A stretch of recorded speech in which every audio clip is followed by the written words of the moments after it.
Wherever you are, welcome. However, you found this moment, I'm glad that you did. I'm Dave, and this is Dave's Head, where perspective matters and clarity sets the tone. Let's get into it. What's in my head? So, we're still at war. Um, I think we're in week 7, 8 of the war that was supposed to be over in one. This past week, we saw the ripple effect, or collateral damage, if you will, of this war, the effects on this war. We've all been to the pumps. I crossed $60 filling up for the first time, and I can't tell you how long, years, like 5, 6 years at least. Spirit Airlines, I've flown them. Used to. I have to speak in past tense now, but they were the airline that kind of nickel and dimed you, right? You pay for a ticket, then you pay for a seat, then you pay for a carry-on, then you pay for a check bag, then you pay for snacks and Wi-Fi. It was ridiculous how much they nickel and dimed you. Or you get a package, a quote unquote package, that kind of encompass some of these things. Spirit Airlines has officially gone bye-bye, shut down. Now, late breaking, there's reports that Elon Musk might be buying Spirit, and there's another candidate as well, a young black man who is rumored to want to purchase Spirit Airlines. But Spirit Airlines has become collateral damage from this ongoing conflict. And it shows how war impacts far more than just the battlefield. Entire industries, jobs, families feel the consequences when instability drives up the costs and weakens the economy. Fuel is not the only thing that's been skyrocketing. The cost of goods and services, because guess what uses fuel? Goods and services, shipping.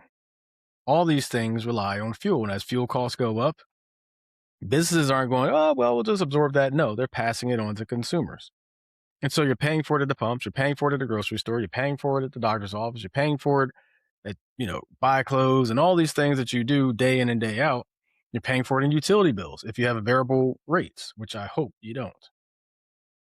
I remember when my prior home, which had oil heating, which, by the way, I love oil heating and I love radiated heat. Now, granted, my house was one of the ones that still had radiated heat in it, although the rest of the house was fully modernized, which I appreciated. It's one of those things where if you ever had radiated heat, it's great in the winter because your system runs, the radiating systems heat up the radiators themselves, and then the system shuts off. And because of the way radiated heat works and radiators work, they continue to produce or exude heat in their environments until that environment cools to a certain point, then it heats back up again. But it's a lot different than forced air heat, which heats up, it cools down, heats up, it cools down, heats up, cools down much more often than radiated heat. But I had an oil delivery membership or package, if you will, with a local oil provider. And I remember when I first moved in, it was, as I needed, I paid for it. And I realized very quickly that's not the way you do these things. And it also, my system was inefficient. I replaced about a year after I moved into the place because the system that I had was about 30 years old, which, by the way, go behind your inspectors because they miss some stuff. But so I replaced the system much more efficient, didn't need to fill up as much. And so I went with a locked in max rate. So it was variable below a certain amount, but would not go be above my max for my rate, which I felt was very good because as the price of oil came down, my price went down. As it went up, it capped at a certain amount that it went up. And that max cap was something that worked for me. I knew that no matter what the rate was way above that, my max is going to keep it here. And this is the max I would pay for a fill up of my thing. I was 150-gallon oil tank. And so gas prices at the pump surging more than 50%, 50% since this war began. And this affects everyday Americans immediately. Not every American works from home. A lot of Americans have jobs and positions that require them to be somewhere. Nurses don't work from home. Doctors don't work from home. Police officers don't work from home. Construction workers don't work from home.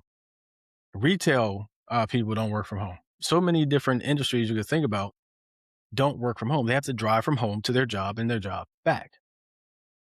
And so the irony is difficult to ignore when the stated path back to normal, right, i.e., this war will be over, is simply restoring the conditions that were there before the war started or existed.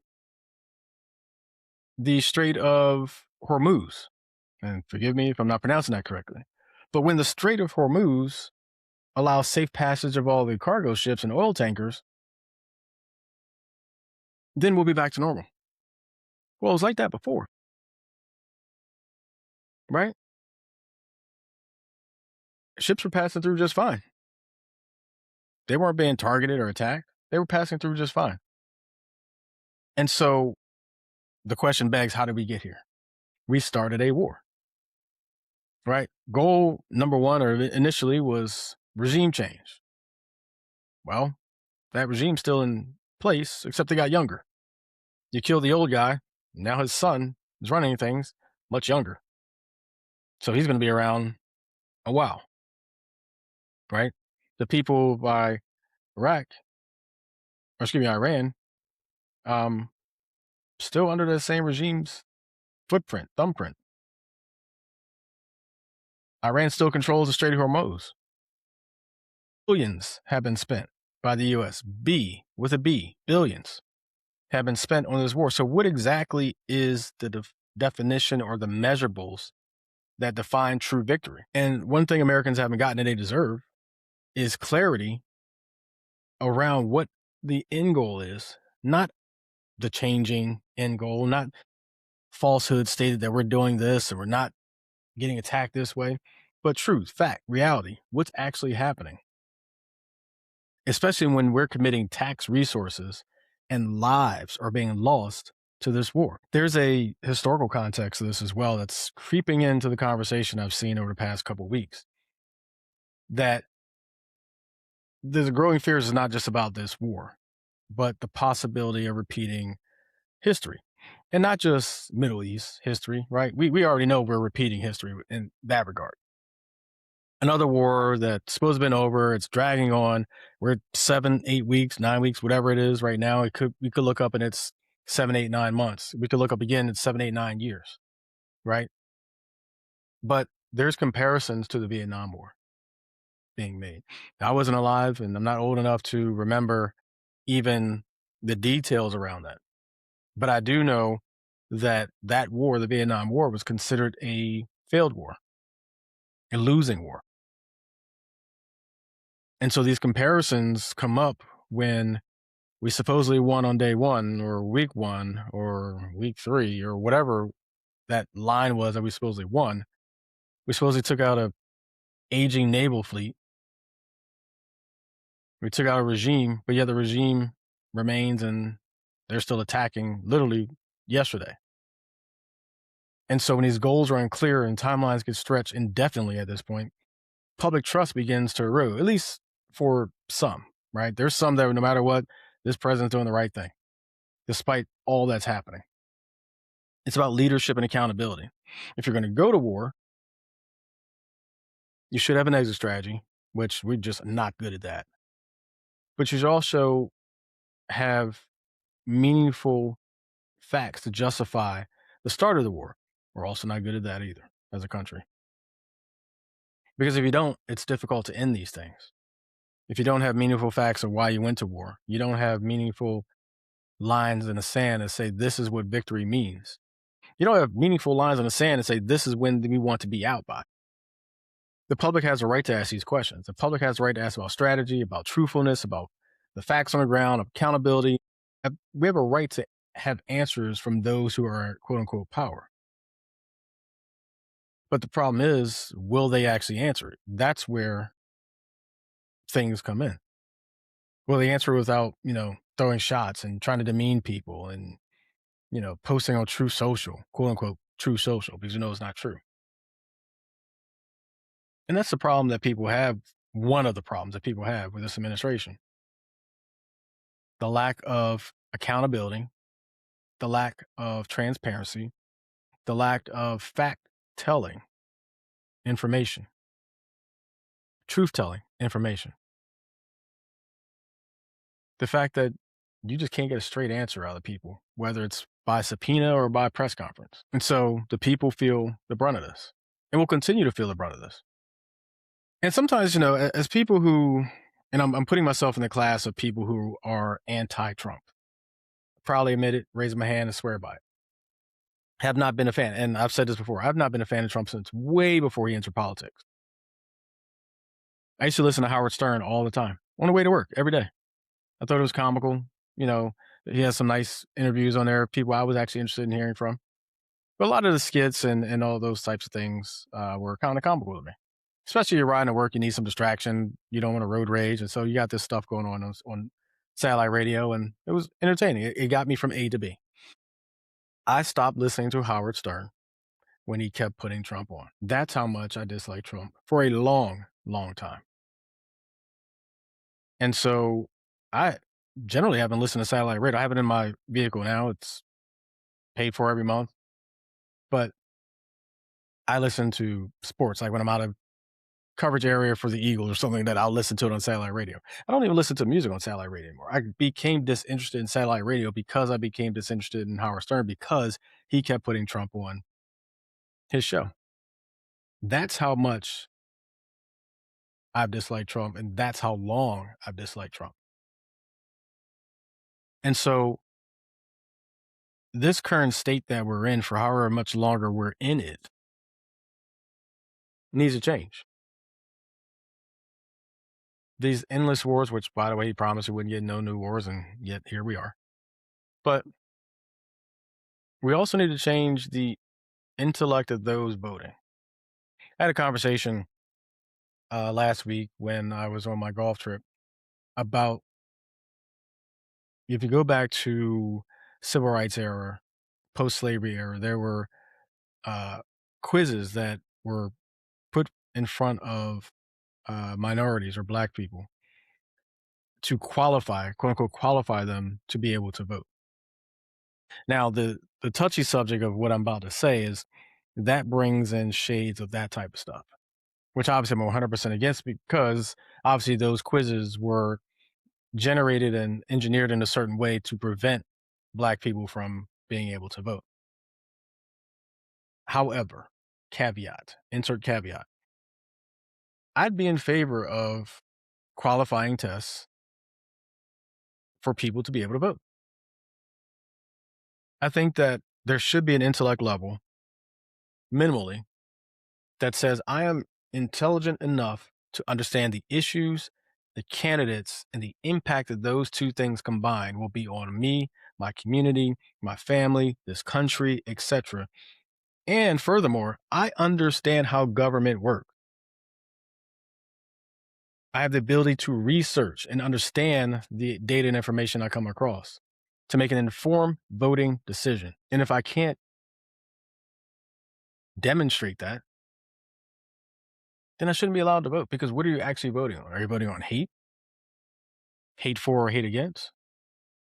Are you voting for selfish reasons?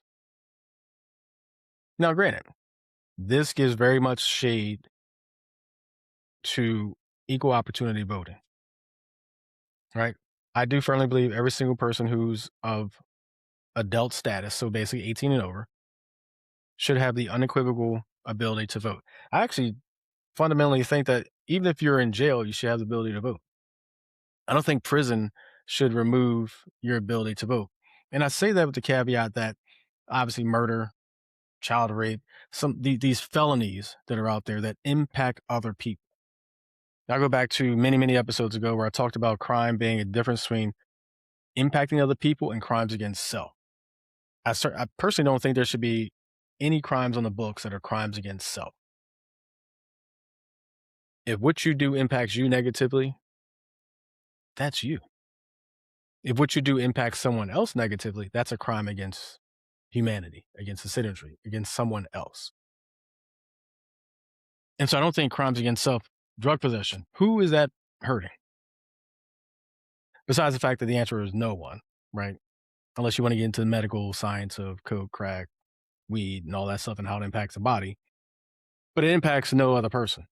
It's a crime against self, quote unquote, crime against self. And so why should something like that remove your ability to be able to vote? I don't think it should. Taking a step back, I do think there should be some sort of qualifications to be able to vote besides the fact you turn 18. And I know it's a very touchy subject, and I'm not sure how to implement that without actually being discriminatory.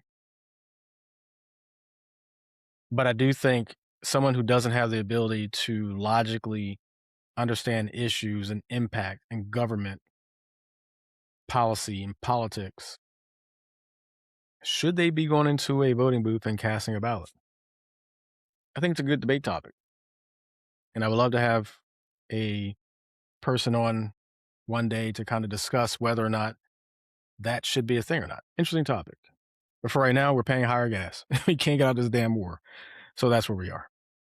Dave's Ed Podcast is now part of the Live Podcast Network, the home of Black voices, where community, culture, and creatives live. Dave's Ed Podcast adds to the vast catalog of titles available on the Live Podcast Network app on iOS and Android. Check out Dave's Ed Podcast and many others on the Live Podcast Network app, the home of Black voices. The second thing that's on my mind is valuing time and currency. And I feel like there's this digital disconnect at times. I'm a big technology guy. I'm a big digital over, monologue and all that stuff, right? Paper. I'm big on digital versus paper. I'm big on technological advances, all these things, a modern society that constantly evolves and keeps growing. But this modern society that we live in has become disconnected from, I think, the emotional weight of money, because transactions are increasingly invisible. Now, obviously, I can't get response to this, but raise your hand if you look at your bank account every single day.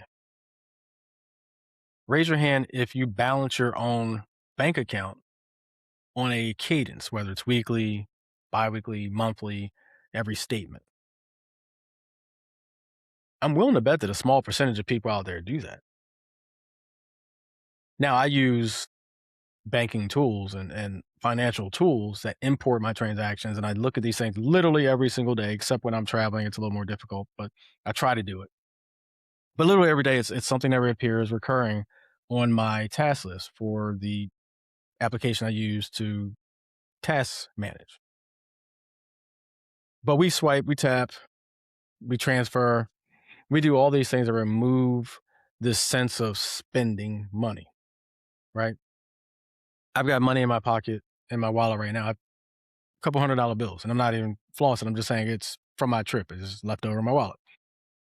But that's abnormal for me. I don't typically carry cash in my wallet. Why? Because I swipe and tap everywhere I go. The closest thing I get to paper in my wallet are the receipts from transactions, right? You go to a restaurant, you sign a tip and sign a paper, you get your own copy, I stick it in my wallet. I wait until I see this transaction knowing how I tip. So I don't have to look at the number because I know approximately what it was and I know what my tip percentage generally is.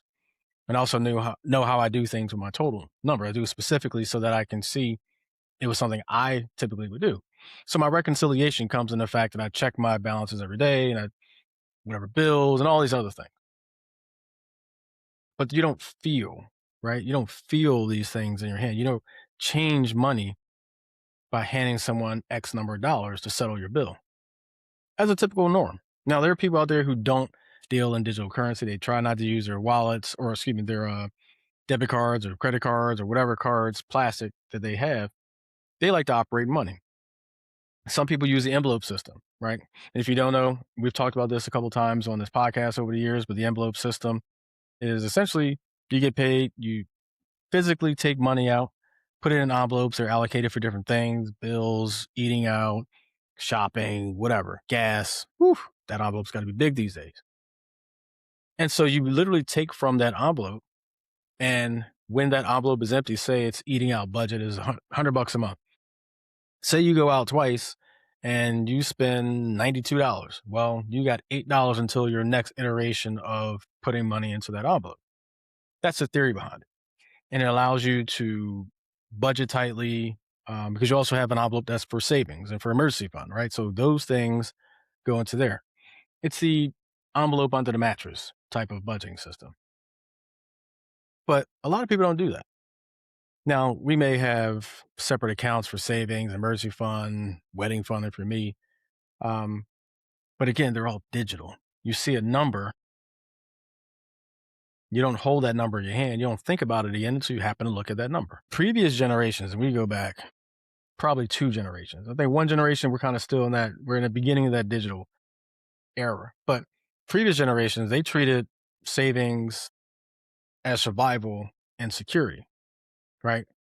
We talk about the emergency fund. You're supposed to have 6 months of every bill, and some say 12, depending who you talk to, but 6 months of your monthly commitments to whether it's debt payments or bills or combination, whatever your expenses are, your non-discretionary expenses. So your actual expenses, rent, bills, gas, whatever you average per month, you're supposed to have 6 to 12 months. We'll say 6 to 12 months of that set aside for emergency fund. Today, we don't do that. I think we had an episode on this before. I think it was something like 20 something percent or less of those that actually do that. This convenient culture and constant spending make long term preparation feel very much secondary, very much a non preparatory thing that's done. And so when we look at ways to change that, and there are apps out there that I think there's some of these are good examples, right? There's an app out there that you connect your debit card to. Say you spend $8.95. Well, it'll actually be $9 in a transaction because 5 cents will get taken from this app and put into a savings account. So every transaction you have will round up to the nearest dollar, and you'll just save that blindly. Again, cashless, digital, not thinking about it. You may look at your statement and see $9, like cool, or you'll see 8.95 and you'll see 5 cents. But you'll think, okay, cool, and then you'll look one day at your savings and you're like, oh, I have this savings set aside because you didn't even think about it. Those are kind of cool because it's set it and forget it type of thing. But you also have to budget as well to be able to compensate for you thought you spent A, you really spent B because B was added to A to go into savings. Those things and preparing for the future, emergency funds, et cetera, are, I think, made easier when you're holding physical dollars and coins in your hand. Even think about the future of currency.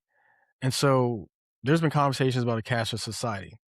It doesn't feel that futuristic anymore because all we're doing is tapping. Our phones, we can, if you're an iPhone, double tap a button, it brings up one of any card, number of cards you have in the system. You tap it, you walk away. You don't even get a receipt unless you want to.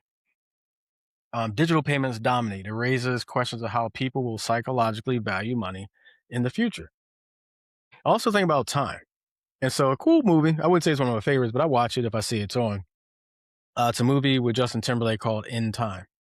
And it presents a world where time literally determines not only your quote unquote class status, but it also determines your survival. Um, and so you literally have if you go watch the movie, there's a countdown timer on your forearm that shows how much time you have left to live. And as you do different transactions, get paid for a job, go gambling, you go borrow some money, they literally add time to that counter. And so it mirrors life in one particular way that I think time and money are deeply connected. I always say time is our most precious commodity that we have. And so if we start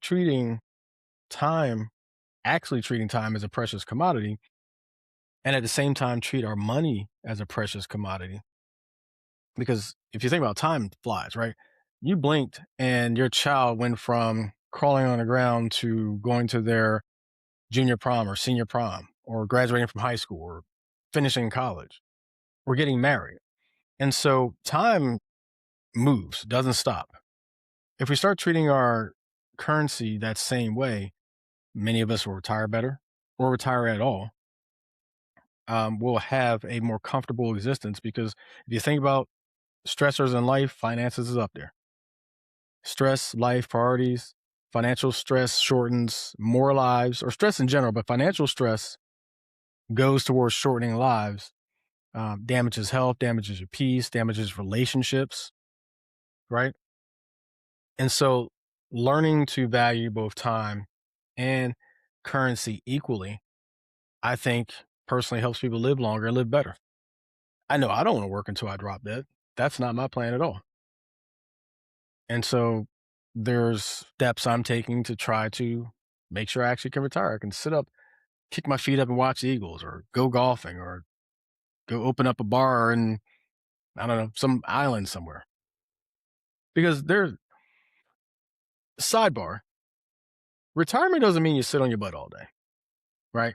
It doesn't mean you just wilt away until your life expectancy exhausts. It can mean that you're simply doing what you love for whatever value you place to it. And so when I mentioned, going to open a bar somewhere, that wouldn't feel like work to me.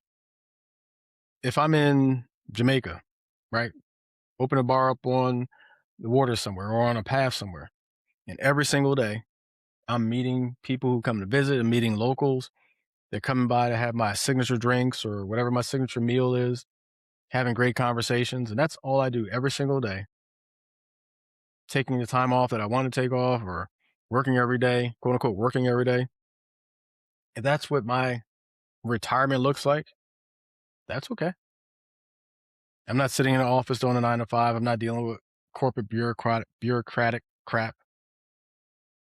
I'm living a life I want to on my schedule, making whatever money I want to make, if I need to make money at all. And so that's what retirement can look like. But if you value your time and your currency equally, those choices are easier to make. And so this disconnect with spending, I think, needs to be removed. We need to pay attention more to what we're swiping, what we're tapping. Look to save a little more. Look to invest, I think, a little more, so that we can effect a positive retirement existence.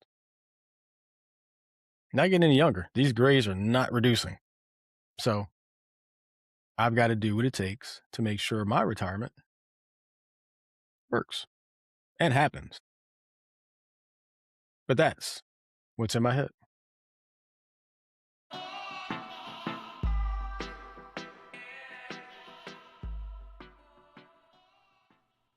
So there's a growing frustration in this country that crosses political lines: Democrats, Republicans, Independents, Green, Libertarian alike.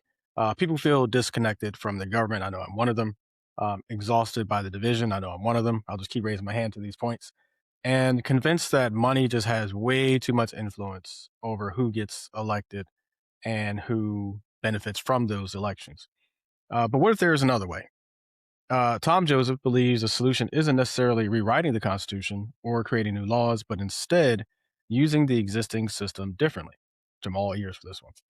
Tom Joseph is an innovator, entrepreneur, and founder of America's Main Street Party, where he is developing what he calls the People's Primary, a free and equal nominating system for Congress designed to reduce the influence of money and restore accountability to voters. Tom's work focuses on election reform through technology, big applause there, citizen engagement, and a moneyless, say that again, moneyless nominating system for Congress. His People's Primary model seeks to restore fairness, accountability, and broader participation in the election process without requiring new laws. Tom, I'm all ears. Welcome to Dave's Head. How's it going? Dave, thanks so much for having me on your show. I am thrilled to talk about this idea. I'm all ears and ready. One of the things I've talked about for a long time, well, two things I'll say is, one, we got to get money out of politics. Citizens United was one of those things that I just can't stand, that that's part of our way of life at this point. It's I don't know how many years it's been since that was established, but all the money that's thrown into politics to get ideas and policies and people out he's elected. The second thing is, I say every year around major election season, so November, how are we not voting through our phones at this point? We do everything through our phones. We could talk about all that stuff, but because I can go on a tangent for about 10 minutes just on that topic alone. So before we do any of that stuff, like I always do with my guests, I like to have them introduce themselves in their own words. I know I did a little small intro for you, but if you could take a moment to tell people who you are, what you do, and what you're about. Sure, great. Dave, really, again, thanks for giving this idea some oxygen that it desperately needs. I am a native of Pittsburgh. I have an engineering degree from Carnegie Mellon. I spent the first 10 years of my career working in factory automation. 40 years ago, I stumbled on an idea that I pursued in the early 90s, the idea of having people work from home. What I found as a market of women that had college degrees, that were educated, that just couldn't find employment that really merited their skills. And I started a company called Bookminders. It's developed into a boutique bookkeeping service. We kind of do high-end small jobs. Each of our bookminders handles anywhere from a half dozen to maybe 15 clients and is kind of like their little controller. And it's for fractional bookkeeping for nonprofit organizations primarily, and also complicated small businesses. This company grew fantastically, has a great management team. They retired me 5 years ago to see Nice. great CEO, Jessica Mickens, who runs the company, and it's really kind of on autopilot. And during the COVID, I was frustrated about how things were going, and I committed that if I survived financially and physically the COVID, that I would do something. And I didn't know what it was. I knew I would not run for office, and I knew whatever I attempted to do could not involve any new laws because I'm not a young guy, and that takes forever. Mhm. Hmm. So, jumping back a little bit to what I started to get off the rails with is my thought around every election that we have all this technology. We can use our phones to pay our bills, to log into our bank accounts, to look at our 401ks, to say whatever we want on social media. We identify ourselves in so many ways through our mobile devices, not Absolutely. only through context, but also literally identify ourselves. But we can't vote through our phones. What are your thoughts about that? And this wasn't even Well, one of the questions I planned to ask, but it's one of those things that sits in my head all the time. I mean, basically, the incumbents don't want to fix the system. It's the only thing they agree on. Both parties like the way it is now because it's easy for them to get reelected. So, my premise is that if they're not going to fix the election system, which includes the primary, that we'll build a better primary and we'll elect that person. Because all we have to do is figure out a way to get popular support and elevate a candidate. I compare it to like Olympic trials. There are people every 2 years that you never heard of that at the end of either some obscure sport that you're buying their Wheaties. And that if there's a 5 round, competition and the field is whittled and somebody wins that person will be popular. And if they'll seen has been survived a gauntlet, whereas the person who wins the public primary is just somebody who's backed by super donors and barely earned it. And I think we'll clean up, frankly. I think if we execute this and we can equal the public primary turnout, if it's an all mobile platform and we just concentrate on a small number of districts, not try to reform the whole system at the one time. Just do 10 and 10 or 20 and 20. We'll always do an equal number of red and blue districts. And attack this system, I think, at a weakness. This is like a business person's plan to enter a market with a software product. This is not an ideological third party. Yeah, I will say I'm very interested in that, and I'm sitting here as you're talking, thinking about either the last Republican primary or Democrat. I can't remember which one, but there was just a stage full of, I don't know, 12, 13, 14 candidates, and you have these primary debates, quote unquote primary debates, where you might get a total of 12 minutes or 10 minutes, something like that, of hearing the actual words coming from each of these candidates, and how little that goes towards forming an opinion about who you're going to vote for. And so, how would that fundamentally change with your system? Well, again, we're not talking about president. This is a strategic plan to go after the House representatives having the ability to spend money in a small enough faction, just a particular district to try to win it. And we we will create a platform where every potential nominee for Congress will get an equal number of pixels, characters, or, video time on screen. And they'll have the opportunity to do public service announcement type of ads, not attack ads. And they're not Mhm, going against somebody, they're really selling themselves to the people. mhm, So I think the whole context will change when, for the first 4 rounds, they won't be going up against somebody else. They'll be trying to sell themselves to the people. And we'll provide the context for that to occur. What's really interesting is an idea that Because we had to do this on a shoestring, I engaged college kids to, it's not kids, college students. These guys are adults now, and they to come up with the ideas. And one of the great ideas that came out of this was the idea of having a thing called an issue indicator. That there would be 7 issues that a local committee would say, "Hey, these are things coming before Congress, and if you're going to, you know, become our nominee, you got to weigh in left, right, center, yes, no on these 7 things." And by doing that, if we have a free contest and we have a large field, how does Dave filter that field quickly? And we can do Mhm. it in seconds. You're going to go in, you're going to find the 3 or 4 issues that are important to you, you're going to weigh in on, and the system's going to come back and say, "Hey, we got 20 nominees. Do you want to read all about them, or do you want to see if they make it to the next round?" You can endorse all 20. It's called approval voting. So we're going to Mhm. use, the full suite of voting techniques to get down to a top 4. Go from a large field to a 20 to a 10 to a 4. This is American Idol for politics, which Mhm. is a fair contest. I mean, we don't produce terrible singers out of that. Our service system produces terrible representatives. Mhm.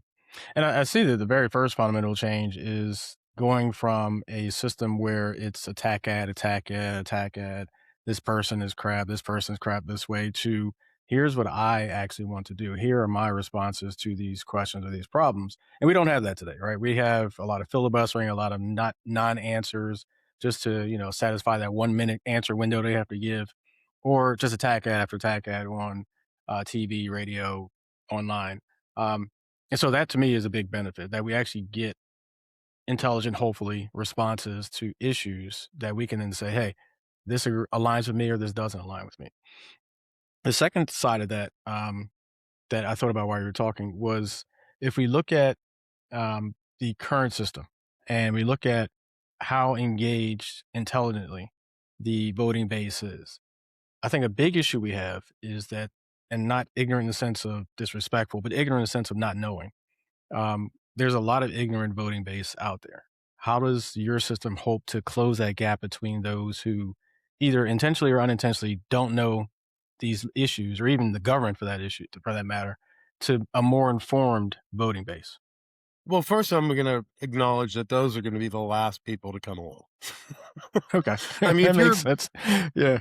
and I think any new ideas come around, you find your early adopters and Mhm. you train people to do things differently. And I think, we want to change the constituent experience, treat them like customers, provide them a good product, and know that if we deliver a system that's fair, that it's going to yield a better person. I mean, this current system, I mean, the politicians react to the current system. What they have to do to get donations is perform for donors on TV like clowns. And I think they've dumbed down the public in terms of the way they're raising their money because it's really base stuff. But I think consumers are smart today. They use Amazon, they make choices, they understand star ratings, they read reviews. I think what we just have to do is modernize this and make it like a consumer product. And because if somebody's going to buy the politicians, it ought to be the citizens, not the Yeah. rich people. And speaking of rich and speaking of money in general, how do we, number one, using this process, this new process, remove money and as seriously remove money from this process? And what's the biggest benefit you see to money being not even a consideration as far as the quality or number of candidates that come up for a position? Well, this is interesting. Monopolies stay in power because they build up barriers to entry that create problems. So, under the current system, you need money to compete. Under this system, if you spend money, you're kicked out of the contest. It's a federal law violation. If you spend money on a campaign, whether you declare to do it or not, you have to form a committee and hire a lawyer instantly and run for Congress. So, the rule is that you can't spend money and be in this contest. This is the only format. Now you can use social media, but you can't pay for anything. And, so that will be easy to enforce. And I'm sure all the other contestants, the supporter would say, hey, this person has a yard sign. I mean, that's all you have to do to get kicked out. Um, so this is where the law actually helps us. And I think also is that, will people violate and people take steroids and try to get into the Olympics. You just have to, you know, enforce the rules. So we want to have rules that restore the power of the people, and we'll enforce them, like doing background checks on people before they get into the contest. I mean, how many times do we get candidates that are 9 months into their campaign? We find out that they weren't in the branch of the military. They said, why aren't the parties doing their due diligence and background checks on the people they put out there? You know why? Because the candidate is writing an enormous check. Yeah, I think the other thing too, for that example, the military background, but I actually don't think, and not to say it so callously, I don't think they care. I don't think they care if this person is one day found not be true. I think they look at it as there's levels to it, right? So, this guy might have cheated on a test one time, or this guy might have, said he went to law school and never did. Those type of things are acceptable. Maybe he beat his wife, that's not acceptable. But there's accepted levels. I mean, look at the current political system and look at the number of people who are going through scandals. Um, Only one or two have actually resigned from Congress, and that actually happened recently. And you go 10 years, you're probably what, 3 or 4, when there probably could have been double, triple that if there was more moral clarity in government. But I want to shift for a second and talk about something that's pretty popular, especially Louisiana is just the last couple of days. Looking at gerrymandering, looking Well, I'm at glad you brought that up. extremism, looking at uh, I'm trying to think of the term that they're calling it unofficial. It's gerrymandering, but they're calling it something else. How would your Redistricting? system Yeah. redistricting? Thank you. How would you in your system combat this? What do you think about what just the circus that's going on state to state, trying to one up each other? You got California and Maryland and Illinois and Texas, and the list goes on and on. But how would your system help combat and stop gerrymandering?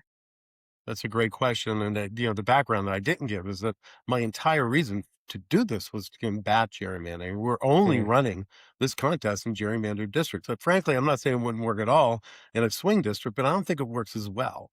In a swing district, it's self-moderating. The fact that they got to compete for the middle means that you'll get more people that likely to be in the problem solvers caucus than in the progressive or freedom caucus of the parties. Approaches really use math and to find the districts where the winners are winning between at least two-thirds of the vote. Meaning, if we split that district, we'll still send we're not spoiling. We're still sending a conservative in a conservative district, a liberal in a liberal district. So you have to have at least two-thirds of the vote behind that House representative and it can't get so small that you don't have opposition votes to push to the center. We're thinking it's like in the two-thirds to 80% range, those districts. And guess what? There's hundreds of them. I mean, when you gerrymander, that's what you do. You're taking a mhm. naturally uncompetitive district and you're burying opposition voters in it. You're taking a district that was being won by 90%, and you're taking a town or you're taking a city, or a suburb and putting it in where it doesn't belong. And one way to think about this is that if the competition was fair, would you ever gerrymander? No, because you'd be forcing the conflict on the representative, and we do it now because we can get away with it. So the math behind this is that have an engineer, bell curve. You got a bell curve that the representatives in each of these gerrymandered districts are too far left and right of the true center, which is not um, purple, it's actually pink or baby blue. This idea of a third party where you have people of fundamental differences because you're people either are liberal minded or conservative. There's just certain litmus tests that go there. So I don't see one purple party. I see us creating two factions, one pink, one baby blue, that aren't beholden to Democratic or Republican money. Hmm. And as admitted and I would say proud, but I'm not proud of this political system at all. But I have to claim independence 'cause I've been independent my entire life. I kind of put myself as a left leaning, left center ish political person. But my frustrations with both political parties, I surely wish that a strong third party would pop up somewhere. I've been saying it for years just to kind of straighten the ship when it comes to both Democrats and Republicans. I feel like as long as they can keep swinging this pendulum back and forth, they'll just keep swinging this pendulum back and forth. Um, There's actually but a theory behind that we've not really been a two-party system for as long as we think. That if there was two factions within the Republican and Democratic Party. You had conservative Democrats, like, I don't know if they're blue dog Democrat, blue dog. There were these different factions, and that added balance. And through the 50s, 60s, 70s, when things were really working well, we had two parties, but we really had four parties. We had a four-party system, and that balanced the system. And that, to me, that's our goal with this. Can we create, can this party, which isn't really a party, create a liberal and a conservative caucus that is separate from the parties? And the four you're talking about are traditional Democrats, traditional Republicans, and then that pink area you're talking about, and that light blue area you're talking about.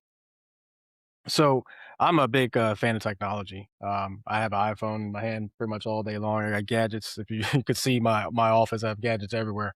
And I talked about in the beginning of our discussion about the possibility of voting via our phones and all that stuff. But talk about how technology and today's technology, you have the advances in AI, you have faster, bigger, stronger microcomputers. That's what an iPhone and a Galaxy Droid and all that stuff. They're microcomputers. But talk about how all this technology can play into making this happen.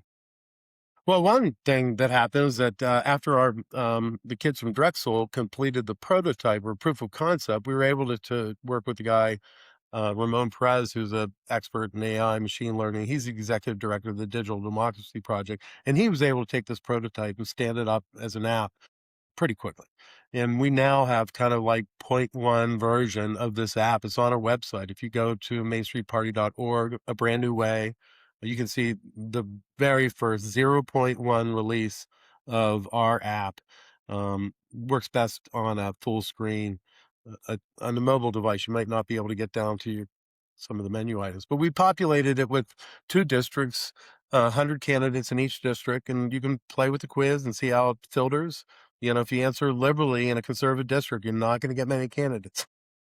So, but if you're liberal in a conservative district, you could get candidates if you probably get moderate answers and figure out where these issues are important to you, that you may not agree with them philosophically and other things, but of the field, you'd prefer to see these people rise than the ones who are answering all, red or all left. So it's a moderating system. It gives the opposition voters voice. Now, I'm curious, when you collect this information from the various candidates, is there a requirement that they all submit them by a certain time? You release them all at a certain time? Yeah, and the reason I ask that is because if you got, one candidate seeing an answer from somebody else and might go, oh, this is a great answer. Let me modify mine before I send it. Or, which type of requirements or criteria around We're gonna collecting make that this totally information? fair. If we Mhm. screw up, we'll fix it. That's all I say. Mhm. Okay.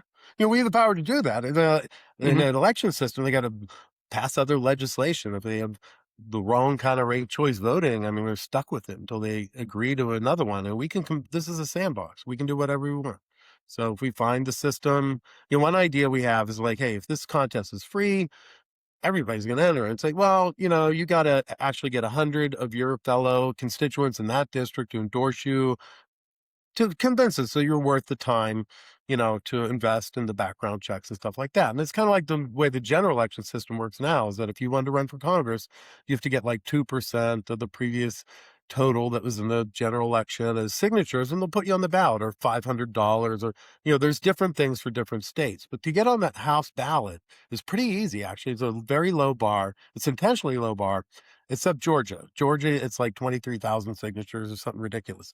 But that's, what we plan to do is just figure out a way that to make it. And so if too many people, what my point is going to be is, if too many people would enter at 100, we can pick it 250. Or if we don't get enough at 100, make it 50. But we want to get a field that's probably somewhere between 50 and 100 candidates, so that a lot of viewpoints can be represented, and we can get a real measure of what the district really cares about. Hmm. And you brought up ranked choice, and I was actually going to bring that up later to get your thoughts on that. It's been pushed, or not pushed, I'd say, proposed as an alternative in several states for how elections are ran. What are your thoughts on ranked choice voting?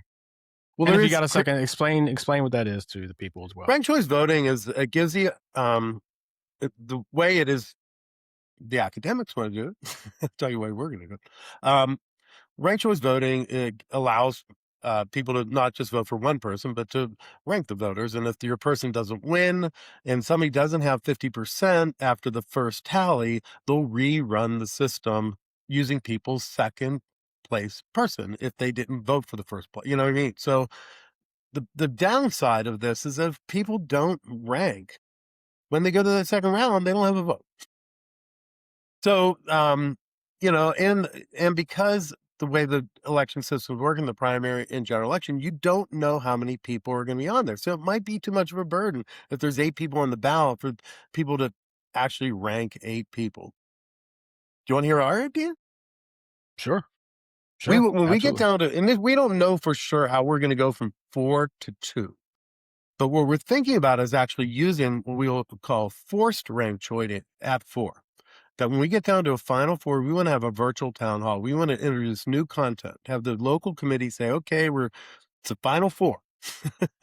Let's step it up. Let's ask some other questions. We'll submit other video content about it. Again, not against their competitors, but responding to specific issues. And the voters would weigh in, and we're looking at 4 different methods. And through this beta period, we want to get some feedback from constituents on what they like the best. But one of them is this forced rank choice that they would, rank 1, 2, 3. Once they rank 3, the 4th one's ranked. So they're really just have to rank 3. And that when we get tallied up, we eliminate the 4th person, we redistribute their votes, and we determine who is really the true top 2. And there's really no flaw with that system. We call it perfect rank choice. And then, when you get to 2, now there's a debate where they can actually say, why me versus that? I think you have to let that play out. But we hope it's still civil. We're going to moderate it in a different way than current debates. But, kind of thinking about the Lincoln Douglas debates of getting questions from different aspects, since these are gerrymandered districts, how do you get that gerrymandered perspective added into the debate round? So that's our game plan to really add intelligence to this process. Yeah, I like the idea of compare and contrast when you come down to 2 people. Just compare and contrast you versus your opponent as opposed to attack and demean and all the other stuff that happens today. Um, Talk about critics of your proposed system. Moneyless in this world sounds extremely far fetched and an extremely uphill climb because We do it all you're the trying to time. remove. Nobody Yeah. cheats at Survivor or American Idol, or if they do, they're out, Hmm. right? We do this Yeah. all the time. Whether you're Hmm. flying for a job, the Olympics, we do this. This is the only place we don't do it. Hmm. Yeah.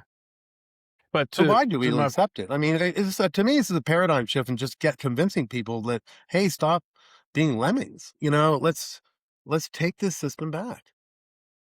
Yeah, but when you look at money equals power in our current system. Power equals influence, and whether it's legal or illegal, influence. And so you're removing money, which is a driver of so many people, the rich, wealthy, powerful, however, elite, whatever class you want to categorize them in.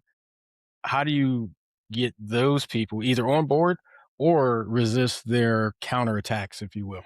No, I mean, we are, unfortunately, I mean, it's going to take smart money to beat big money. I don't see power being given up willingly. And Yeah. I think that we're going to have to find a super donor that's going to be behind our super PAC, or maybe a consortium, people in the middle that are sick and tired of the way the system runs. And in the past, people haven't want to really if you have a lot of wealth, you don't want to put your foot on one side or the other. Hmm. Think about it, this super PAC, it's going to be backing the people that the people pick, and it's going to be doing it in equal number. They're going to have to do 10 and 10, 20 and 20, whatever it is. So this is the very first super PAC that would be for the common good. Do we have a super donor for it yet? No. I'm not that wealthy that I can do it, but this is our sales job. If we show Hmm. traction, if the people download this app or like it on change.org or start to follow it. And, I've done over 40 podcasts in 90 days. To me, that's traction that podcast Yeah. hosts like it. Who Yeah. doesn't like it? Staunch Republicans and Democrats, people working in election reform who, probably are worried about losing their donors. Unfortunately, I haven't gotten a lot of support from people in election reform. The media, the big media doesn't like this. I mean, they're not, we've been trying to get attention on this for over a year.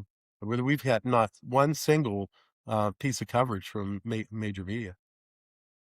Yeah, I'm trying to remember the name of, it's not Melinda Gates. I'm trying to remember, she divorced, the wealthy person. She's been donating a ton of money Jeff ever Bezos since. is um Yes. Is it Melinda Bezos? No, no, it's not no, Melinda no, no, Bezos. I no. can't. I'm sorry, I can't recall her name. I got to But remember I more rich, but it'd she be sh somebody like, yeah, to me, it'd be somebody like that, that really, yeah. and I think this person will go down in history as restoring the voice of the people. I think if there's somebody that has, we figure, if we get 40 districts, it's and $5 million a district. I'm sorry, it's 20 districts. It's about $100 million to disrupt Congress. I think if we did 20, 10, and 10, we could win half those. You force the election of Speaker House into the main chamber. It's not going to be a party leader. It would be historic, to go in and say that the Speaker of the House is not predetermined, and they're going to have to negotiate. And it won't be a Nancy Pelosi, or it won't be a Mike Johnson. It'll be neither that. It'll be somebody that will probably be in a swing district who, if they don't do a good job, they're going to not have it. Mackenzie Scott is the name of the person. Oh, yes, yes, Uh, yes. Okay. yeah, she seems like the perfect person to, Is one, she a listener? we'll reach out to her. We will certainly reach out to her, and just send her this Please link and do on say, my "Hey, behalf. yeah, I just want 1/10 of 1% or whatever she gives. I'll take that."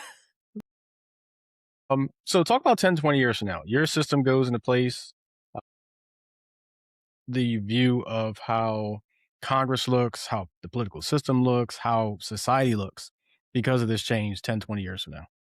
That is a great question. I actually had one of our interns last summer write a paper on this. And if you go to wilsonsfountain.us, um, there's a paper written by Cecilia Duncan, who graduated from Penn last year, that says, how do free and equal elections impact Congress in a two-party, multi-party, and no-party system?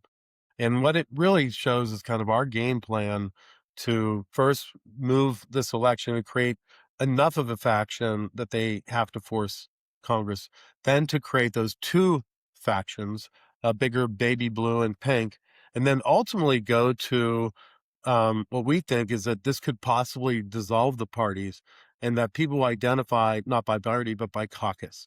And there's an author named Lee Drutman, political guy, who believes that Congress ultimately ought to be 5 or 6 factions. He's defined what those would be, if you create true democracy. Like, if money didn't bind these people, how would they naturally fall ideologically? There was an article that appeared in the New York Times, I believe, in January this year, where he and one of the editors laid this all out in a big piece. So that is our goal. Is we feel that if you take the money out of it, make it free, it's going to go from two parties into these 5 or 6 factions that Lee Drutman has defined. In terms of where we go in terms of progress, well, what my thought is that in 2028, if we can start this in the House of Representatives, have some victories, that in 2030, we could look at including the Senate, more House races. And in 2032, if we get enough of installed base, we could have a national nominating contest for the President of the United States that would be everybody'd weigh in. There might be Mhm. 16 people that somehow got on this ballot. We haven't really thought about this at all. But, people weigh in and go to an 8, to a 4, to a 2. Why not? Yeah, Why are this so yeah, silly that one state, that New Hampshire, matters more than everybody else in the country? This is silly. yeah. Or Iowa, because Iowa kind of Yeah. kicks off the caucuses. Yeah, So in if you leave the FAQs, the very last FAQ, it asked about president. I make a joke about that. So they're like, "Hey, I just pretty much say what I just said," and I said, "Or we can leave it up to Iowa." yeah. Or leave it up to Iowa. Yeah, that was actually going to be my last question, but I thought of something else while you were talking. What do you think, whether it's your system or not being included in your answer, the biggest threat to our democratic way of life is right now? It's the two-party system. This is not. That's what Adam said. The greatest political evil is a division of the country into two great parties. And this is an immediate threat. Systems that are out of control. As an engineer, systems that are out of control need to be disrupted. One is negative disruption, and that's the form of war. And positive disruption is what we're trying to do. Yeah. As a fellow engineer, I salute you for even trying number one, because this is a big animal to take down. Not really take down. I shouldn't say take down. It's a big animal to change. Because we're not trying to take it down. We're just trying to make it better. It sounds like. You know what? Um, I don't look at it that way. I look at it that, every day there are apps that come out that disrupt markets and that we mhm. have to just wrap our head around a different way for this to occur. And that, that's how you get inertia. So I'm looking for the early adopters in your audience to go to our website, mainstreetparty.org. Please go to the change.org petition because this is a really good way that you don't have to donate and that you can indicate that you support our idea. But we have cool merch too. I'm on my backup shirt. That's James Wilson. But we have some really neat merch on our website if you want to support us even more than like $5 or something like that. Want more clarity, perspective, and real conversation? Tune in to Dave's Head Podcast. Every episode delivers insight, conversation, and stories that make you think, and maybe even smile a little. Whether YouTube, Spotify, Apple, the Alive Podcast Network, or your preferred source, subscribe, follow, tune in, and share with anyone who needs to hear it. Don't you miss a single episode. Your next great conversation starts in Dave's head. Okay. So that's all for the Q&A segment with my guests. And now I want to move to my favorite segment, my guest called First Thoughts. First Thoughts, Tom, is a segment I have my guests where I give them a word or a phrase to get their first thought. Obviously, you're not privy to this. It would ruin the idea of the first thought. That is 99.9% the reaction I get from all my guests. There's no fear to worry about. Yeah. I take it easy. I started with softball one, the first one. You ready for some first thoughts, Tom? Sure. All right. First thought, and I think it's appropriate for something you just gave in your last answer. Momentum. If I said momentum to you, what would your first thought be? I think a football game. Okay. Who's got the momentum? Yeah. Feel free to elaborate more or less if you Well, I'm want a to as Steeler well. fan, so Obviously. we just had the draft here, and I was seeing if I had my draft mug. So, I got a little football in the brain. We're trying to figure out who our quarterbacks can be. Yeah, okay. I'm an Eagles fan, obviously. Obviously. We're we're trying to get back to the Super Bowl, which I know you know a lot more about as a Steelers fan. I'm a big Philadelphia. I spent a lot of time in Philadelphia. Okay. Next first thought, and I think it's highly appropriate for the conversation we're having, but integrity. What's your first thought? That's everything. To me, it defines who people are. I have owned an accounting firm. I'm 35 years in business. That means everything. If you're in a business where people have to trust you and trust, and whether it's personal business, that is what matters. Okay. And last first thought, which I think is appropriate for what you're trying to do and the team that you put together, courage. What's your first thought? I have to say that when I first started this was we incorporate or launched the 527 committee was January 3rd, 2021. And you know what happened 3 days later. And it really froze me in my boots about this. And I thought about my business and everything. It really stalled me. And so, at that point, I'm not sure I had the courage. But over time, as this idea evolved, I was like, I've never served in the military or I've never done anything for my country. And I know that I could be attacked for this and it could cost me my business. But I feel like I have to do it. Yeah, and I personally think that's courageous. I remember I actually was recording an episode, my first episode of that season, on January 6th. And for some reason, which I didn't normally do any other prior episode, I had the TV on muted while I was recording. And just, things broke in and you started to see the visuals. I had to stop what I was doing. I couldn't even record the episode anymore. I rewrote the entire thing. It was just one of those time periods that you remember. And I'm not that old, but I'm a little old. At least I feel it some days. But I go back to the Challenger incident, Yeah. accident. I remember seeing that live in school.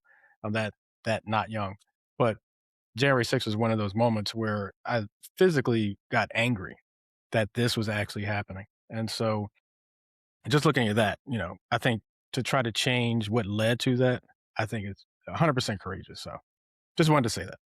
Thank you. So that's all for first thoughts. See, pretty simple, pretty easy. Thanks. But Thanks one for thing I being easy. started last season was the ability or the option for my guests to turn it on me and offer me a first thought. So, Tom, if you had a first thought you wanted to throw at me, what would it be? Were you thinking about taking some time off? When or where? Where are you? How would you relax and take some time off? Well, I've been Do you, taking time off about a month and a half, to tell you the truth. My prior company and I parted ways, and so I'm kind of between positions, enjoying the time off, a much needed time off. It's been I'm not gonna say stressful couple years, but it's been very, very active, and heavy weighing couple years. So I was extremely happy to leave that situation and before I move into another situation. But as far as getting away, I would love to get back to Aruba because I haven't been since the 2000s. I think the last time was 2009, and it was a time period that decade where I was going pretty much every year to Aruba. And so I haven't been in almost 15, 16 years, something like that. So I want to get well, back then there. I I have think part another first thought for you because then you must have a local beach. You're in Delaware. What's first thought? Local beach. um Bethany Beach, maybe, I would say. Okay. I don't really do, not to say I don't do local beaches. I prefer islands somewhere where the Okay. water's I clear get and that. blue. But Bethany Beach probably would be the closest one. All right, Tom. I do want to thank you for stepping in Dave's head, as I always do my guests before I let you go. If you want to promote anything or talk about anything, feel free to do so now. Well, again, as I said, people would just go to mainstreetparty.org, learn about this, talk to their friends. Um, and if you're a real nerd, wilsonsfountain.us is really all the research about how we're repurposing the United States political committee system to restore our voice through a free and equal nominating process. Gotcha. Well, I do want to thank you again for coming on and sharing your idea, perspective. Whether listeners and viewers agree with this direction or not, we're all searching for solutions. I think the majority of Americans are tired of the system we have now, the state that we're in now. And so, as we kind of exist in this time period where trust in our institutions, I think, at least in my lifetime, is at an all time low. I think any serious effort to put the power back into the hands of the people is not only worth discussing, but worth pursuing. So, definitely want to thank you again for stepping Dave's head. And as I've said every episode this season with my guests, may every today be the best day of your life.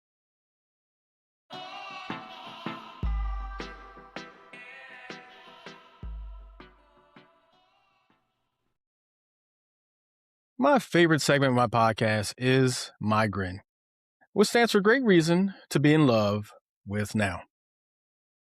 This weekend that this episode is dropping, I believe, is Mother's Day. And Mother's Day, I think, can be complicated for a lot of people because you have the joy of Mother's Day for, first mothers. You just had a baby in the last year, and so this is your first Mother's Day as a mother. Those type of things are euphoric and remind you of the journey that got you to become a mother. Now we're past the sexual part. Talking about the labor of a child growing inside of you, the little labor of labor, the childbirth experience, the first time you held your child, all those things, right? And so being a first time mother and having Mother's Day, and especially if it's a beautiful day, like it's just, the glow of your child and hopefully the glow of you, as they say, motherhood makes you glow and all this stuff.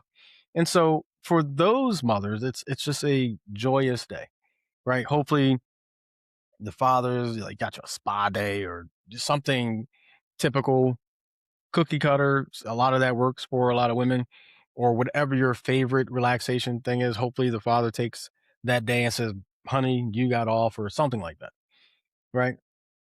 The other side of that is the pain for some.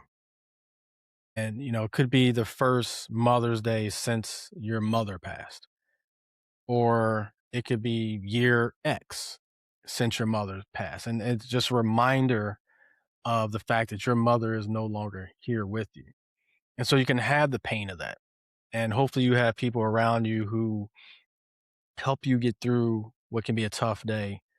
And not to say that anything will turn that around, but hopefully they do something for you to help you get through it in a positive way and make it a day that's not completely saddening and completely negative in that regard.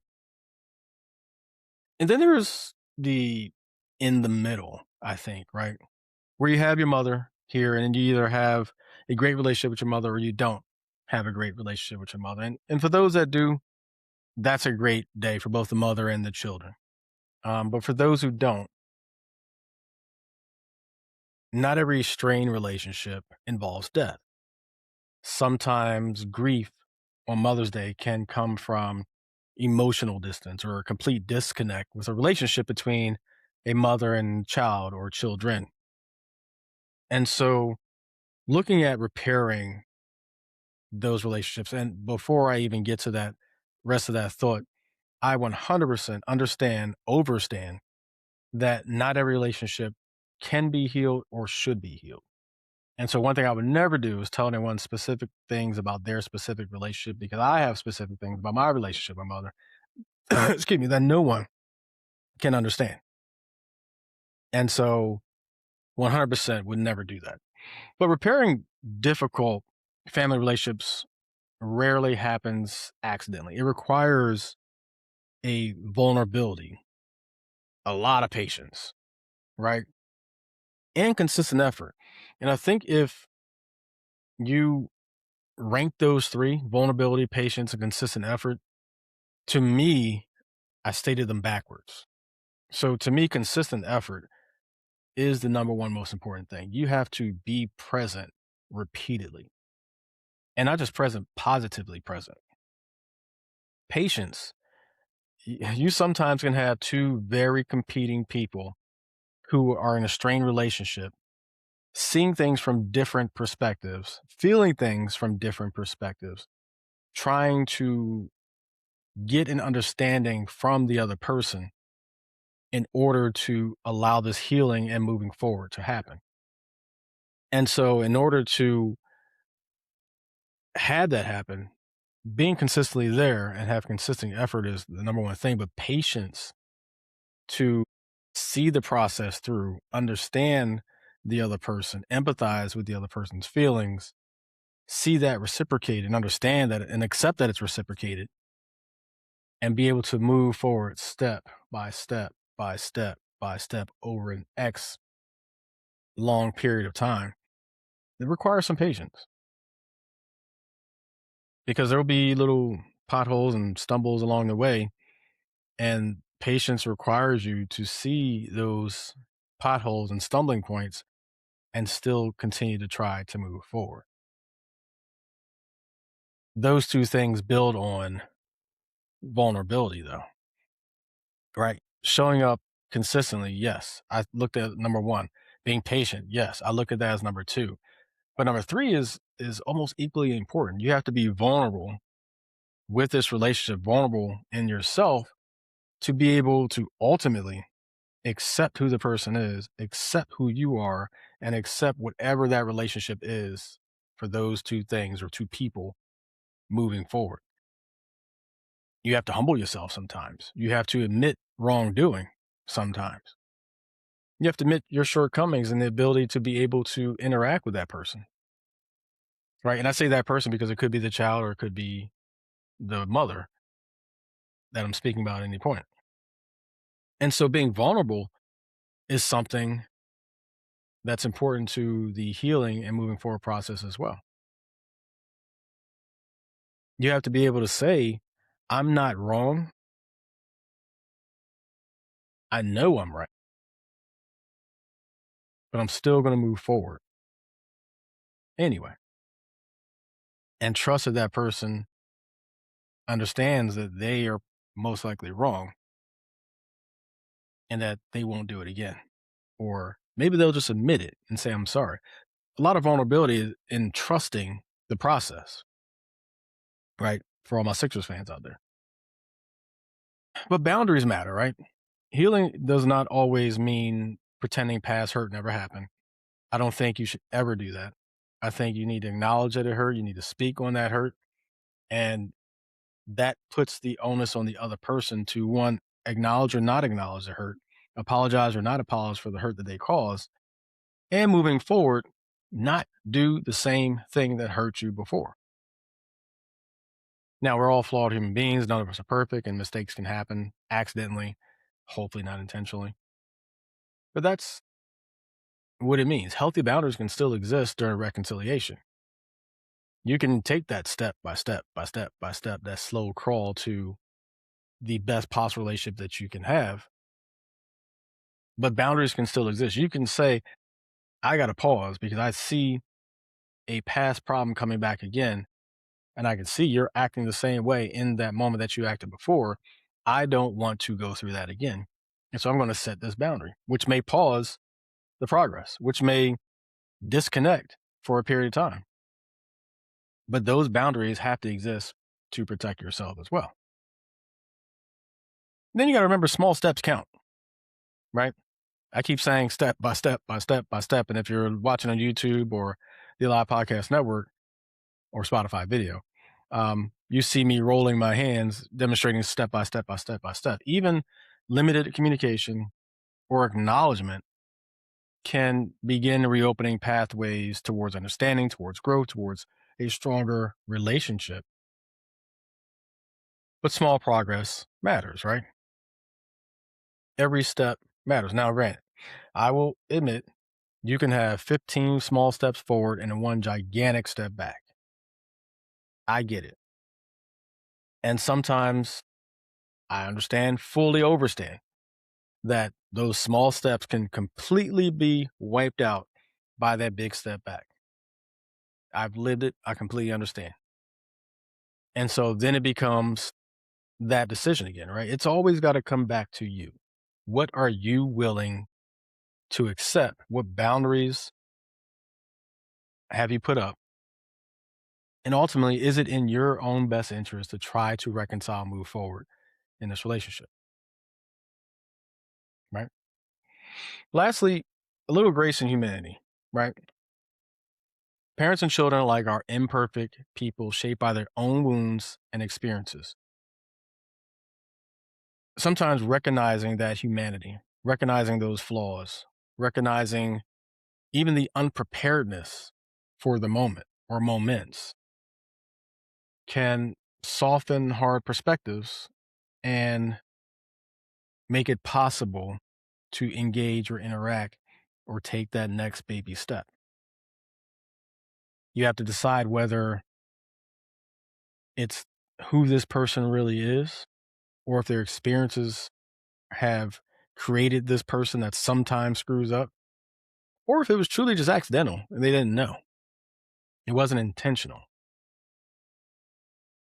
And you have to, depending on which one of those three or even more options possible, you have to again decide whether it's in your best interest, given what you know, given what you've decided about them, whether that's something that can move forward, that you can move forward with. And so I just want to talk briefly about 10 ways to attempt healing between an adult child and their mother. And again, this is a personal reflection for me. I've talked briefly, I believe, over these 7 seasons about the very limited relationship I have with my own mother. Goes back 30, 40, what am I, almost 50? 40 something years. And so 10 ways to attempt, and some of these are actually things that I've tried over the years, and I'm not going to sit here and claim that they are successful in their efforts based on our current state of our relationship or lack thereof, but things that could work for you and hopefully maybe works for you. Number 1, start with small, low pressure conversations. Shooting a breeze, catching up. Hey, how you been? How's life treating you? How are you feeling? How's your health? Are you still cooking this? Are you still doing that? Are you still doing yoga? How's work? How's the family? Those type of things. Small, little, low pressure conversations where it's very engaging. It's very genuine because those are things that you don't have to think about the answers for the most part, right? You might think, well, how much do I want to reveal to someone I may not have a great relationship with? You may think on those lines. But as far as the context of the answer, you don't have to think about it. Things are going pretty good. Family's doing great. So-and-so is about to graduate. So-and-so just got a certification. Blah, blah, blah. These are all things that are existing in your life already, so you don't have to really make up something. All you have to decide is how much you want to reveal, how in deep or in depth you want to go with the answer. Number 2, write a letter if direct conversation feels too difficult. Now, not something I've tried. Well, nope, take that back. I did try that years and years and years ago. But in today's world, it may be something that can be very beneficial to healing a relationship. Because if you put it down in black and white, or blue and white, depending on the pen color, and give it to this person or mail it to this person, and they read it, and then reread it, and a week or two later reread it, the words aren't going to change. Their understanding of those words, their empathy in regards to those words, how they move forward after reading those words, the next conversation you have with that person may be influenced and may change depending on the context of that letter. I would say if that's something you're going to do, write your feelings. Try not to point too much blame. Try not to make it argumentative. This is how I feel. And I talk about this AP English, I think it was back in high school, the feel, felt, found method. I know how you feel. I felt the same way, but I found that by doing X, Y, Z, this, blah, blah, blah, blah, blah. The other side of that is this is how I feel. I've found that your actions, blah, blah, blah, have caused me to feel this way, right? Or felt this way. And I've found in the past that when someone does this to me, this is my response to it. So feel, felt, found. This is how you made me feel. Or I felt this before by you. Feel, felt, found, right? A letter could work. Number 3, focus on listening instead of winning the discussion. And it's kind of a piggyback to my comment with regard to the letter, not to be argumentative, but to listen, right? Like if they write a letter to you, that's your form of listening because you're reading. And your response could be to reach out and say, hey, I never knew you felt this way.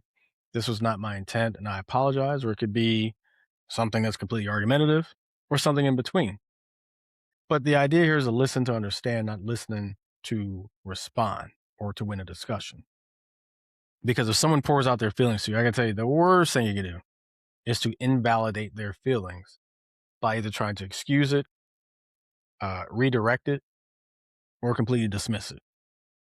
Right? Excuse it is, well, I was going through this and it wasn't really, that's not what I meant. Okay, cool. But this is how I felt. Right?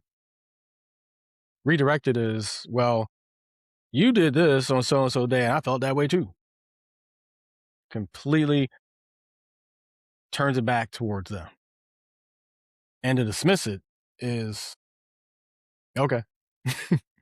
Right? Like not even address it. Don't apologize for it. None of that stuff. Right? Those are 3 things you should not do. Listen, acknowledge, try to understand, and try to move forward with that understanding. Now, if you think they're wrong, you can try to address it in another way. I would not be directly responding to that letter by saying, I think your letter is wrong. That's just what I'm saying. Number 4, kind of just what I said. Acknowledge past hurt honestly without escalating blame. That's kind of number 2, what I just talked about, pointing it back at them. Acknowledge it. Don't point back at them. Well, you did this first and blah, blah, blah. Acknowledge past hurt. I screwed up. You screwed up. But we're talking about me at this point. I take ownership of the things you're saying, whether I meant it or not. This is how you felt, and I acknowledge it. Number 5, establish healthy boundaries moving forward. I touched on boundaries before. I think regardless of what the state is currently and what it is in the short term or long term future, where it's come from in the distant past, set boundaries for what you will allow the interaction to be. And I think also how much involvement in your life or portion of your life you will like this person to be in. Make them earn the next boundary. Does that make sense? You take a step up. Consider that step a boundary. Make them earn the next step. Make them earn the next step, especially if this is a situation where trust was broken in the past. Establish those healthy boundaries because they're called healthy boundaries for a reason. It's about your physical health, your mental health, your spiritual health, even your economic health, depending on the relationship and the difficulties you've had. So set those boundaries. Number 6, seek family counseling or mediation, if needed. I think it depends on the relationship and what's actually going on. Not everyone is going to be open to counseling. You should walk in with that thought right there and then that if you decide to bring it up, the answer might be no. And then you'll have to think about what the next steps are. But family counseling can help. Having a independent person that does not have either party's direct interest as their primary, but the resolution of conflict, the reconnecting of two family members is their priority, could help. You have to be cautious that there are going to be some painful things said in those sessions. And at times, this counselor may side against you. And I don't mean it like a judgment or a court or they're biased or anything like that, but they may listen impartially and say, you know what? Based on everything I've heard, you were actually the one that were at fault this time. And you have to be, going back to vulnerable enough to say, hey, the purpose of coming here to this counseling was to get independent conversation, independent minds and ears and thoughts on this. And I have to accept that maybe I really was wrong. Can you do that? If not, family counseling is not going to hurt or help, It's only going to hurt the relationship. It's going to hurt you personally because you're going to look at it as being attacked by 2 people instead of 1. So, got to answer that question. Number 7, find one shared positive memory to reconnect through. I think it's a great icebreaker.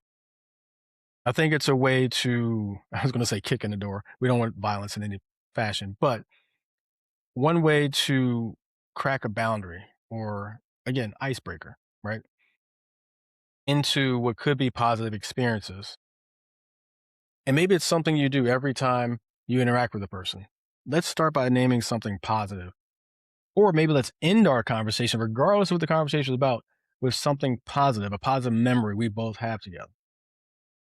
And hopefully you have a plethora or a sampling of positive memories that you can pull from where you're not using the same one every conversation or every 5 conversations. Hopefully you have enough positive memories where you can go through the Rolodex every time you talk. But that could be one way to either begin and or end interactions with positivity. You're not arguing and slamming a phone, destroying that possibility. You're not driving away, screeching tires in a car. You're not literally cussing out your daughter or son or your mother. Maybe that's a way to slowly build on the foundation and build that relationship. Number 8, accept that rebuilding trust takes time. I don't care whether it's your mother, your daughter, your son, your best friend, your high school classmate, your ex-boyfriend, ex-girlfriend. Trying to rebuild trust after someone hurt you takes time. There is no set time stopwatch. There is no set day on a calendar. The trust will come when the actions of the person provide the ability to trust that person. Right?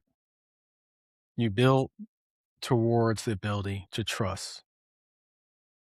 And that's all this healing is going to do. That's all this relationship reconnection is going to do is slowly get to a point where you can trust that person.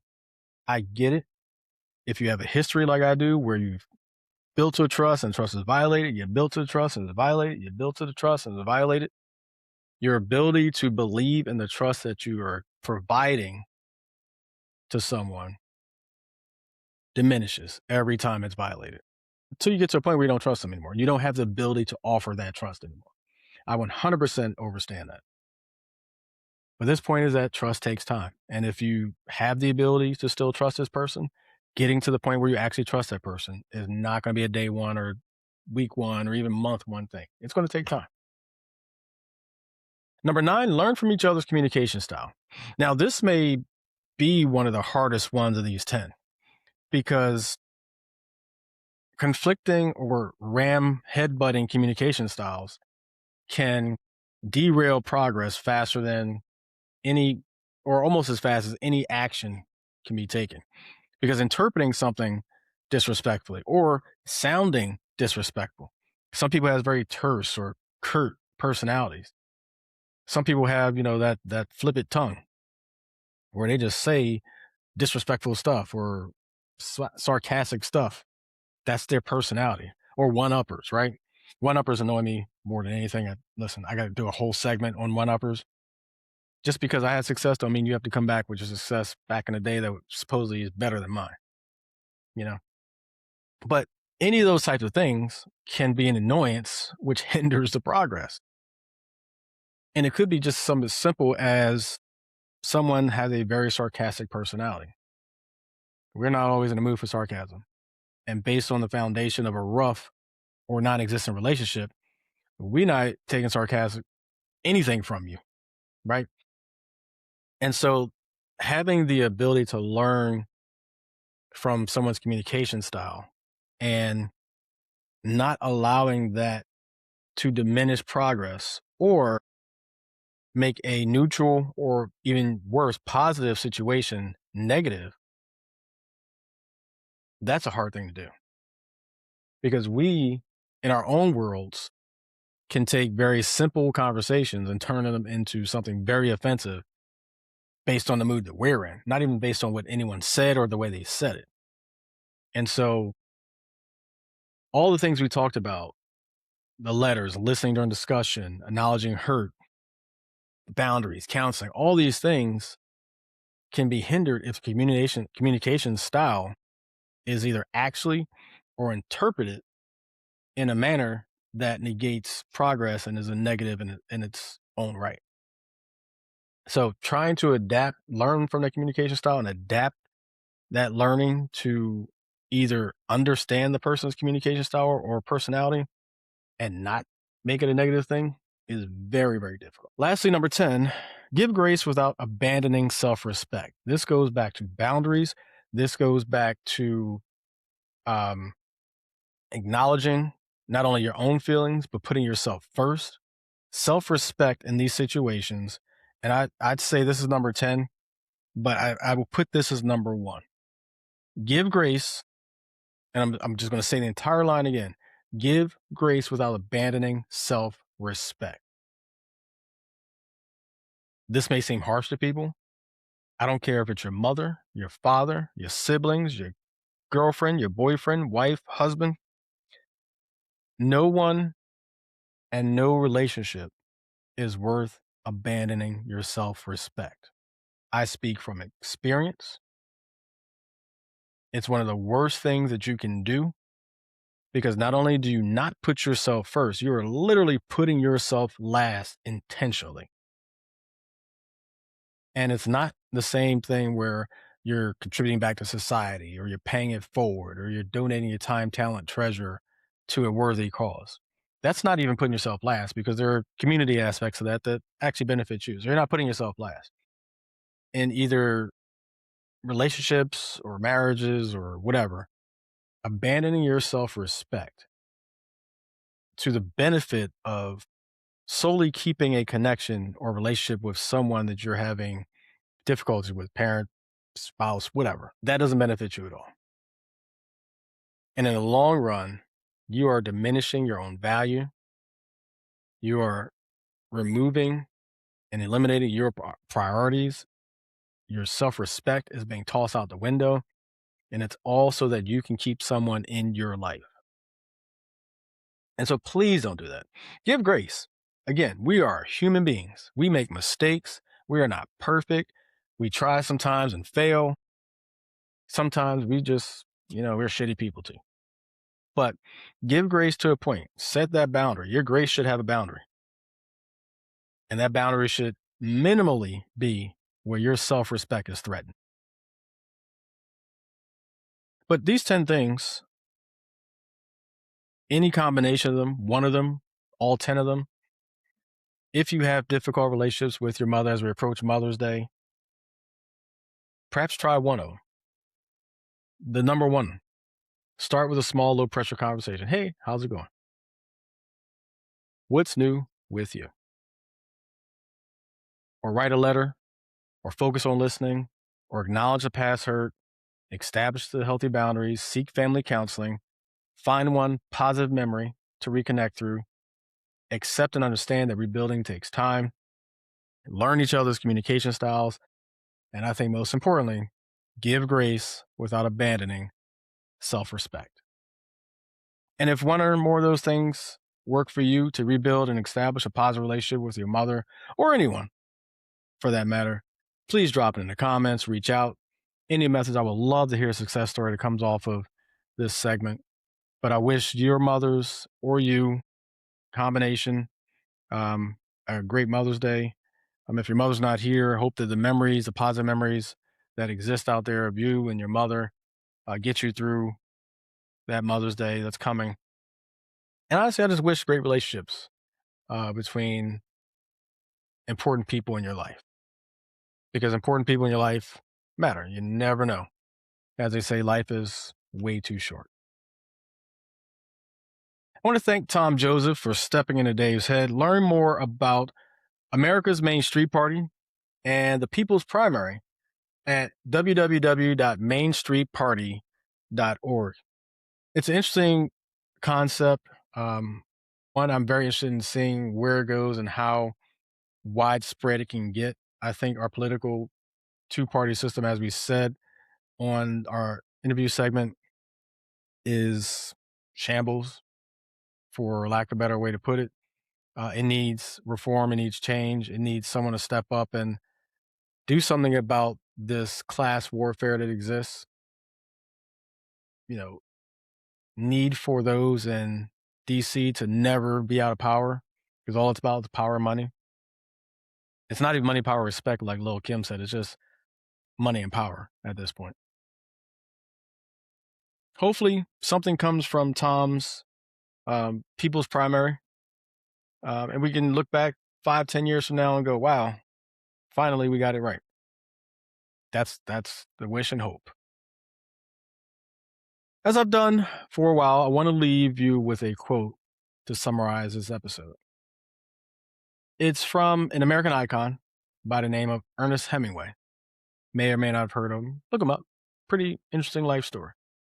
But his quote goes like this: "The world breaks everyone, and afterward, many are strong at the broken places." Talking about mending relationships and paralleling that with the thought of breaking bones. When you break your bones, they calcify and they come back bigger, faster, stronger, more resilient sometimes, unless you're Samuel Jackson in Glass. I think the movie was called Glass. And no disrespect for those people that actually have that condition. But many times when you're broken, whether it's because of relationships or career moves or life and health, finances, all those stuff, things that can happen, I should say, all those things that can happen. Many times you're knocked down. I've been knocked down in my life before. And you get back up and you try to press forward, and every day you get stronger and stronger and stronger, depending on what the thing was that knocked you down. You come back even better.